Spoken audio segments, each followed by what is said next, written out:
Let's go. So I know you can hear me, okay?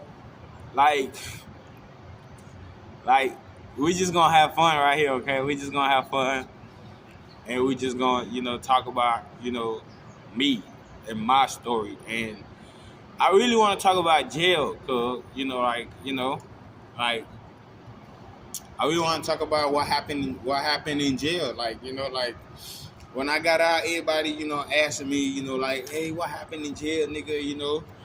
What happened in jail, this and that. You spend a lot of time, this and that. Like I know, but like a lot of shit happened, man. Jail wasn't just a place where you gotta just sit down and shit and go to sleep. A lot of shit happened, and we're gonna get into it, So background story, okay? I went to jail, okay? But I'm not gonna talk about why I went to jail. Not in this video. Maybe in other videos, maybe, and maybe if you know me, you probably know that. Okay. So boom, my story is unique. Everybody's story is different. So when you get to jail, there's different classifications, for people. That's what they call it, classifications. So like they'll put you depending on your crime, depending on depending on like if you a threat to like public safety, whatever, they'll put you somewhere, different, so everybody, got a different place where they're gonna stay, so like, and some people like El Chapo and other people, they get put like by themselves, so that's called solitary confinement. Like, yeah, that shit fucked up, bro. Like, it sounds fucked up, but like that's how it is. It's fucked up, okay? I was in that bitch for 4 months, like full month, like that shit was crazy, y'all. Like, I'm telling y'all, like, you don't even understand. Like, you in your cell by yourself 24 hours, really, because like the first month I wasn't getting out. I wasn't getting out for the whole month, so the second, third, and fourth month, that's when I start getting like a little hour or a little 30 minute a day, so that was like 23 hours in the motherfucking cell, surrounded by the motherfucking wall, by your goddamn self, with no cell phone, with no computer, and literally with no books. Sometimes with no books. Like literally, I started getting books later on, but whatever. But sometimes it was with no books, nothing to read or nothing. Like literally, it's just you, yourself, and you. Okay, so if if your mind is strong, like you will break in there. Like literally, like the hardest niggas, the strongest soldiers, like they'll break in there. Like, yeah, if your mind ain't strong, you will, bro. Like, I'm telling you, like I cried. I ain't gonna lie to you. I really shed tears, bro. Like, to be honest with you, like I was, like in there, like thinking about my life, bro. Like, hard, like thinking about my life hard as hell, bro. Like, tears fell on my eyes, like literally, felt like a baby, bro. I felt like literally, cause I felt helpless, nigga. Like all them walls, nigga. I can't talk to nobody, nothing like that, nigga. Sometimes you can't even see nobody, nigga. Sometimes it's just literally like, sometimes you can't even see the guards walk by. Sometimes you just in there, motherfucker, So that shit was fucked up, but like that's why I advise you young niggas. You young niggas just do bullshit every day, try to, be hard, act hard and shit.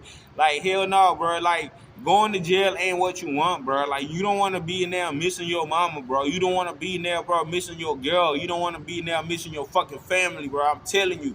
Like, that shit ain't what you want. Like, I'm telling you, bro. So boom, like a month just passed, like, like a nigga didn't cry no more, because that shit, like like I was feeling the pain, but I was holding that shit in. Now I was like, fuck it, I started doing a lot of push-ups. I really was big as hell when I got out, y'all. I was swole, y'all. Y'all don't even know, bro, for real. Like, and like I was doing push-ups, doing like 300-400 push-ups a day. Some people do a whole lot more push-ups, but like, the most I ever did in a day was probably like 600 push-ups. I never go all the way over there, bro. Fuck all them niggas doing all that shit.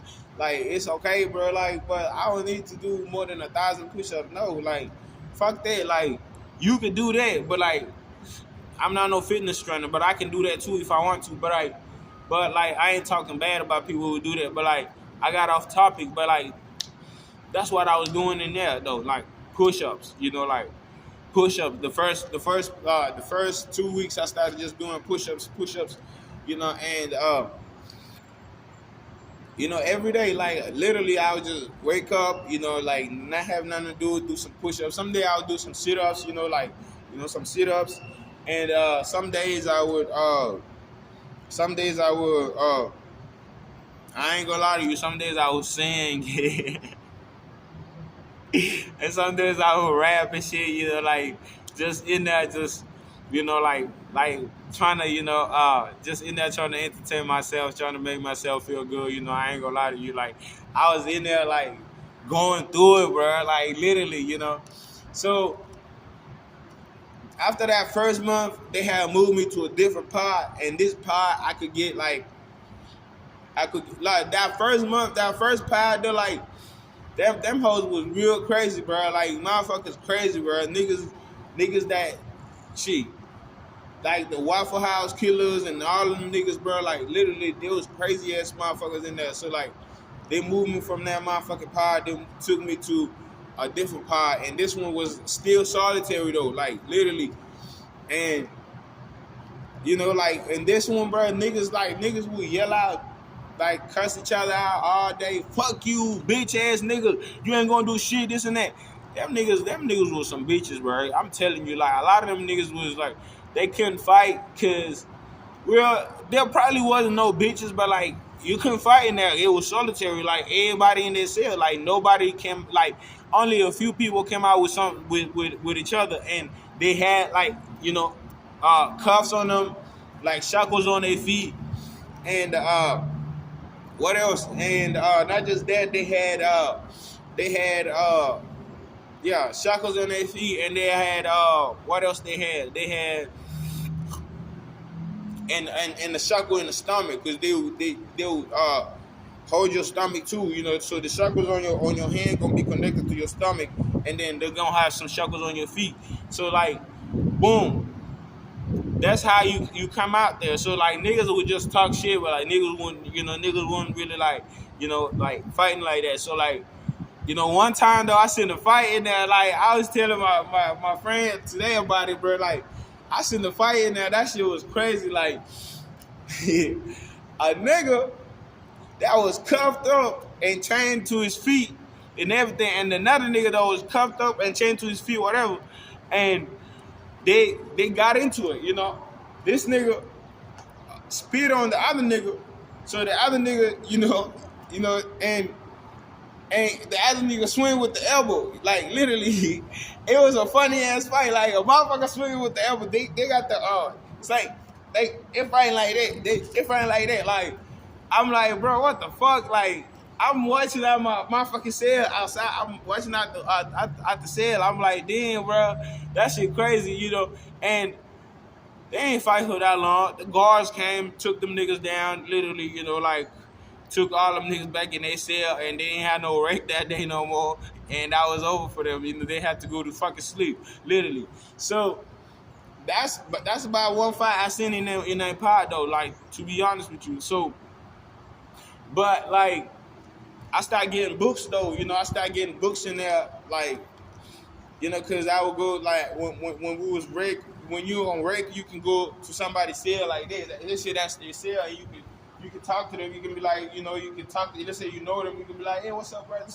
And if they say if they have a book or something, they say if they have you can go to like somebody say or whatever, and you can talk to them. And let's say if they have a book or something, you can ask them to give you a book, and then you can take the book, and then you can take the book in your cell, read it, whatever, and that's how I started getting books or whatever, So started reading, started reading that month and shit. You started reading those 3 months, whatever. I was reading a lot every day. Like I would read like 200 pages, bro. Like I would just go on reading, because I was so bored. Like reading was taking my mind outside of the jail shit, bro. Like reading was taking my mind to a whole new level. So I would read, and just every day, just make sure like I keep some positive on my mind, because it was so hard in there to like just be in there, bro. Because you feel half dead, bro. You feel like you just breathing, but you ain't really leaving. To be honest with you, so that shit was fucked up. So if it was really painful, bro. Like you was feeling like down as fuck, But at the same time, them books though made a nigga, made a nigga keep like just made a nigga keep his mind sharp, not going through like depression and So yeah, I used to talk shit out the motherfucking shit too. Sometimes just when I'm bored or whatever, like I'll talk shit to the guard, I'll talk shit to whoever I want to talk shit to. But like I really like reading though. That's what my hobby. Sometimes I'll be rapping and shit. Like I had like I don't know if y'all know Suwoody. Suwoody, he got 51 years. He was a rapper here in Nashville too. So like he was locked up like downstairs. I was locked up upstairs. But like my cell was up there. His cell was up here. So like he would like we talk through the vent. Like if you ever been in jail, you know how to talk through the vent. Whatever you would talk through the vent. It's like the vent is like the air conditioning system. Because it goes through every cell, whatever. So we would talk through the vent. And we'll rap to each other through the vent. He will rap to me and I'll rap to him, whatever. And, like that and that, so like, we start, I started like, kind of feeling like not so alone right there. Even though I was still in the cell by myself, I was still coming out the cell by myself. Like I was getting calls at the time. Now I start getting calls. Like I would call people, from outside. I would get out on the rake and call my family, call whoever I need to call. And like just and just, but it would be only for 30 minutes. So like maybe I'll make 2 calls. 1 call is 15 minutes, so 2 calls and I'll be done. So boom. So like just started work. I was working on my case, whatever, and everything. But I was also working on trying to get out of there because I knew that shit wasn't right. So I knew I didn't want to be in no cell for like motherfucking 23 hours. Sometimes 22, sometimes 24 hours. So I knew I didn't want to do that. So I went to this place. They call it like review board or whatever, where you go and you state your case or whatever, and you tell them, blah blah blah blah blah blah. You tell them why you need to be moved to a different place or whatever. And I told them, and they said no. At first, they say no about 6 times. When I went like literally, and you only go once a week, and sometimes they don't do it every week. So like I was about like 2 months in there waiting, So boom, like the 7th time, whatever, they finally say yes, So boom, like they say yes to a nigga. They told me, bro, like you finna move, to where you can, like actually get out in general population. You don't have to be in your cell for 23 hours, whatever, and you could like, over there where they finna move me, it's still like maximum security jail. Like while I was locked up, it was a maximum security facility, So like you cannot escape. There was 0 escapee in there. Like literally, not just that. Like so, and they only give you a certain amount of hours. Like over there, they give you like 1 hour. Like in the solitary. Over here, they give you 3 hours and 1 hour. So like they give you 4 hours. So like over here they give you 4 hours. Over here they give you 1 hour in solitary. So like they approved me to go to the place where I get 4 hours, and I actually be outside with no chains on me, no shackles on me. I can play cards, I can, play soccer, do different shit, basketball, this and that, but there was no basketball in there. So like that was a maximum security shit. They only had like a little, like a little rig, whatever. We play soccer, that's it, and we made our own ball, whatever, and we play soccer and stuff like that. But we play cards too, and we would sit on and we would sit like in the and we would sit like in the and we would sit like in the and we would sit like in the living room, and we would watch TV too, TV, the big screen TV, because at this place in the solitary, I didn't have my tablet, because they give out tablet, whatever, in Nashville, Tennessee, in especially in America, a lot of jails probably like literally give you tablets, something to, something to call your family on, whatever, and watch movies and play games and read books and stuff like that. So in solitary, they didn't give out tablets, but right there where I was finna move to, they give people tablets. So they, boom, like right there, they give me my tablets. I still had some books that I brought from over there from solitary, but like I still had some books that I brought from solitary. I kept reading them, but like the tablet was a good thing, because when I got the tablet, like I could call anytime, bro. I was on the phone anytime, like literally, So not just that, like I could watch a movie on the tablet, stuff like that. I could listen to music. I was in there bumping Kevin Gates, bro. I was in there like listening to music and shit. To be honest with you, I was in there just, it was, it kind of changed my mood a little bit from the solitary, where I didn't have nothing at all to distract me, to be honest with you. So boom, like right there, like I spent about like 9 months right there in that new part, like build friendship with people, like because like the longer you stay with people around people, you're gonna build friendship, especially the people who used to play cards with. I know their names and stuff like that. They charges, where they from, this and that, what gang they claim, whatever, and everything. So they were just, it was way better than being in solitary, So, and I seen about like 3 or 4 fights in there, like I seen a fight between a guard and an inmate. I seen a fight between 2 black inmates. I seen a fight between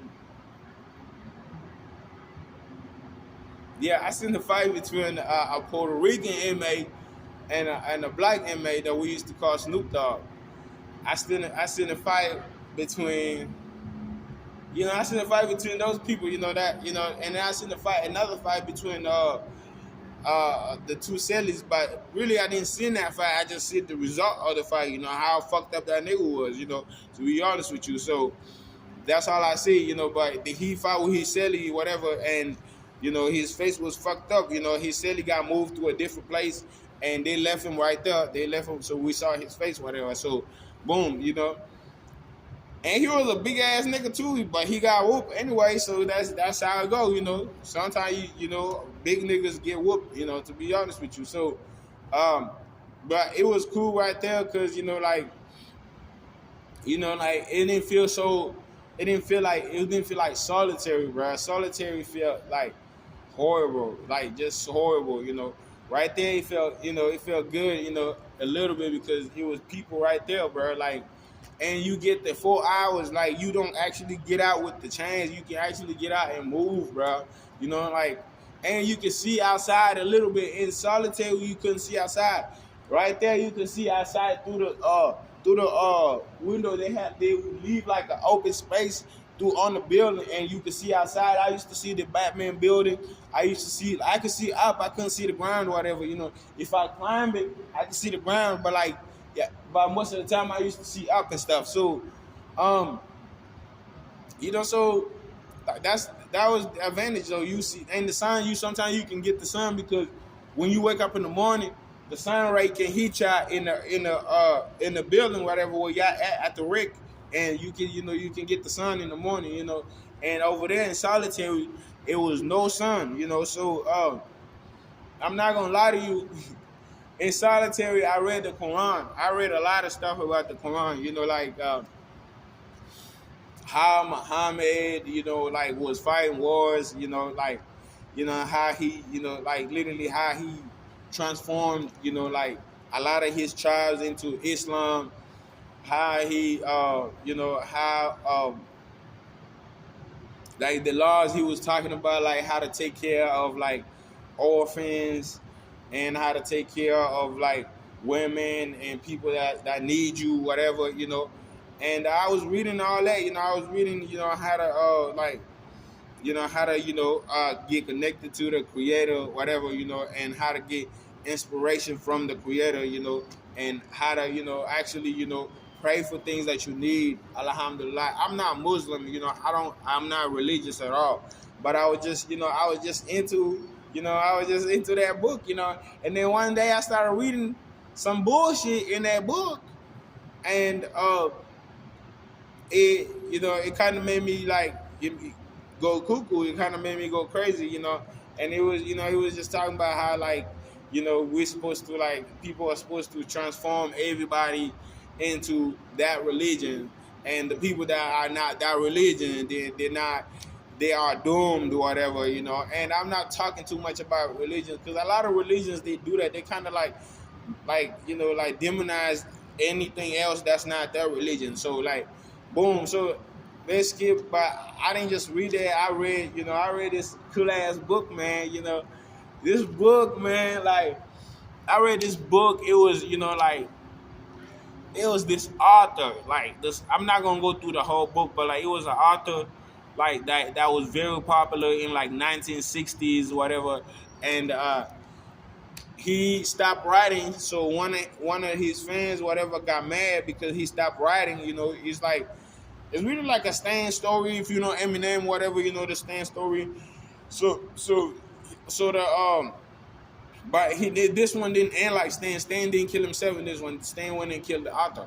So this nigga came to the author's house with two of his homies or acquaintances or goons, whatever, and he killed them, took his money, and took the draft of his books, whatever, and then boom, while he was driving away, he ended up killing both of his friends, goons, whatever, so he could take his money to himself and so he could keep the books for himself. But the books was very valuable though, the drafts, because he was a very popular author and this was his handwriting. So boom, so like he drove to his hometown, whatever, and went and told his friend what happened. And his friend was like, I'm gonna tell the police, I'm gonna do this and that. And then he got so mad, he went and hid the books, whatever, and the money. Hid it under a trunk, like a tree trunk, and then boom, like, this nigga was mad, whatever, stressed, whatever. He went to the bar, whatever, started drinking alcohol, whatever, and then boom, like ended up being in the alley with some woman or some girl, and then he ended up getting a rape charge, whatever, and he ended up going to prison for 35 years. But here's the twist of the story. He is in prison for 35 years. Another boy, like maybe like 20 years later, boom, this boy, he pick up the book. He walking in the woods, whatever. He's in like a trunk, whatever, and he go in there. He get the he seen a suitcase, whatever, and that motherfucker had the books in them, and it had the money in them. But the books was worth a lot of money, way more money than the money that was in the motherfucking shit. So the boy parents was struggling, and I just thought the boy parents was struggling, like he was struggling too and shit. He needed the money, so boom, he started taking the money to his parents. But guess what? He said it was a motherfucking. He started sending checks to his mom and dad. He started sending checks to his mom and dad, and every week, whatever, like $500, and that money was by like $50,000. So you probably did that for like 2-3 years. He was sending every week 500. So boom. Like long story short, like the boy money ran out. It finished. So he's like he don't, like so he's like he don't know like what to do. So, but he was in his English teacher though. Like his English teacher knew that author, and I guess he read a book about him, whatever. And he wrote an essay, and the English teacher recognized that he was smart or whatever. And he was like, "How'd you know all this? About this author? And he recognized that he had read it from that book, so he realized that the draft that he had was very valuable. So he started going to bookstores to trying to like sell the draft, whatever. But the nigga that went to jail, the nigga who killed the author, the nigga that went to jail, his friend on the bookstore, whatever, and then boom, like the kid ended up going to his friend, and his friend, recognized the books, whatever. He was finna buy the books from the kid, whatever, and then boom, the nigga got out of jail, after 35. That was after 35 years, the nigga got out of jail. So when the nigga got out of jail, he started looking for his money and his books. So boom, he knew only person that probably knew about that was his older friend. So he went to his older friend or whatever, and he ended up finding that he was finna buy the books from the kid. So he ended up killing his older friends, and he ended up killing his older friend, whatever, and he ended up chasing the boy to his house, and the boy ran to his sister, whatever, and his sister, they were all running. They end up getting caught in this abandoned building, like an abandoned school, whatever.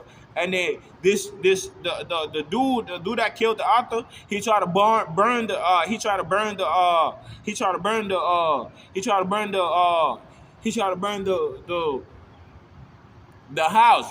burn it down. So he tried to burn the school down where the kids was in it. So boom, long story short, something happened, and them kids escaped from that building.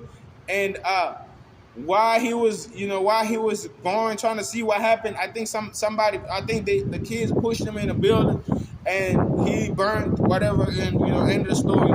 But I read so many books though. That was just one book, and I went so fast, and just to make sure that I don't just go overboard with the video. But yeah, so like I read that. I started reading about actually when I got the iPad, I didn't just start reading. I started listening to podcasts. I started listening to Jewish and Judaism, and I started listening to Jewish Judaism. I started listening to self-help stuff.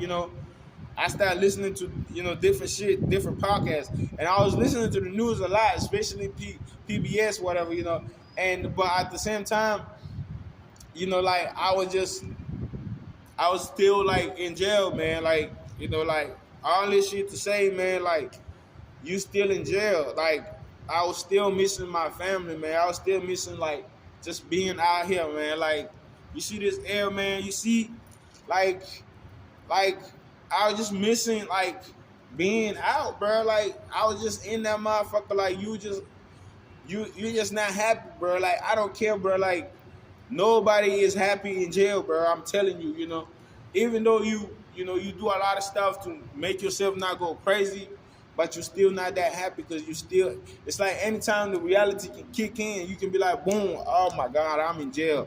Boom, oh my God, I'm in jail. So it's like, it's something you gotta think, man. Don't just go trying to commit crimes and shit, trying to act hard, trying to act tough and shit. Like you gotta know the law is tougher, man. Sometimes it is, man. It depends on which country you are in, but in America, man, where I'm at, they crack down, bro. Like I'm telling you, they done lock down Larry Hoover. I was reading about Larry Hoover. I was reading about, like the Chicago gangster, the one from GD. I was reading about El Chapo, the Mexican dude, so the Mexican cartel dude. So I was reading about all them people, like literally you can you can be as tough as you can be in America, bro. That shit, that police, they don't play, bro. Like, they don't kill a nigga, bro. They don't kill you or like you up, bro. Like, that's what the fuck they know, you know. So that goes to say, bro, you a black man, a Latino, whoever, bro. Like, you know, just make sure like you don't go out just trying to, like, you know, like trying to commit crimes or whatever, trying to do shit that's gonna get you locked up. It's a lot of shit that can get you locked up. Just look for it. Like, look the shit that can get you locked up and don't do it, period. And if you do it, make sure you get away with it, man. If you can't get away with it, you're gonna be locked up, man. To be honest with you, you're gonna be in the chain gang, bro, with them niggas over there. Like, literally, like, ain't no bitches over there. It's only niggas. Like, that shit crazy, bro. Like, that shit gonna trip you out. Like, you gonna be wanting to hear a female voice, bro. Like, literally. Like, that shit gonna trip you out. Like, so, like, so you don't want to do that. Like, you want to stay on your grind, on your excellence, make your money, grind hard every day, rise up and shine, like, yeah, make sure you do that. You don't go over there, like, you don't learn the hard way. You can learn from my mistake, like, and you don't do the shit that I did, so make sure, like, live your life, but don't throw your life away, like, that's all I'm saying. Like, and, like, I read about Gucci Mane. I read about, I don't know if y'all know this guy named Prince, whatever, from Houston, the one that the Rap a Lot record, executive, whatever, the nigga that started the Rap a Lot thing, with the Scarface and them, and I read about, shit, how the Migos came in the game, how the Migos, how the Migos came in the game, how